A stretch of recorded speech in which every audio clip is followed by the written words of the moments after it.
Poem के जो 10th और 11th लाइन है, for song issuing from its birth place after fulfilment wandering ragged और unragged duly with love returns. अब ये बहुत इंपॉर्टेंट लाइन है। रेग्ड और अनरेग्ड एग्जाम में अक्सर इनको एक्सप्लेन करने के लिए पूछा जाता है, तो इसके पहले कुछ वर्ड्स के मीनिंग है वो समझेंगे।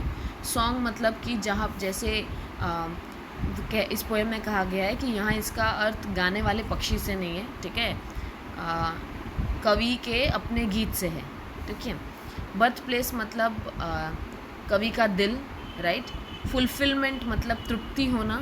वॉन्डरिंग मतलब घर से बाहर इधर उधर घूमना। रेग्ड और अनरेग्ड मतलब जिसे किसी के द्वारा सुना गया अथवा ना सुना गया हो। रेग्ड मतलब सुना गया, अनरेग्ड मतलब सुना ना गया हो। So here the poet compares the rain to a songbird. मधुर गीत गाने वाले पक्षी से यहाँ पर वर्षा को कंपेयर किया गया है, बारिश को। A song bird leaves its nest.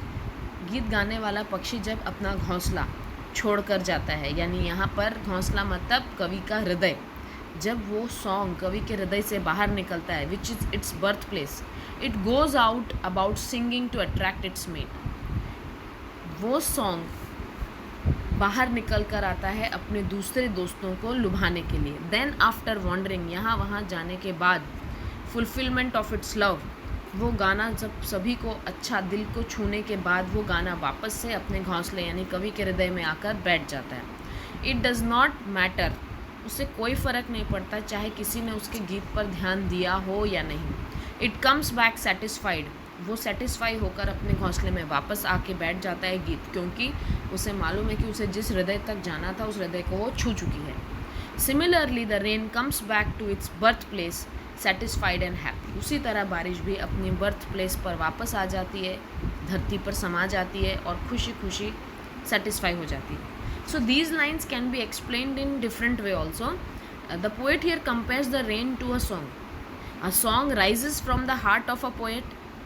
The song, the poet sings his song and showers its strains on the earth. It does not matter to him whether anybody is hearing to his song or not.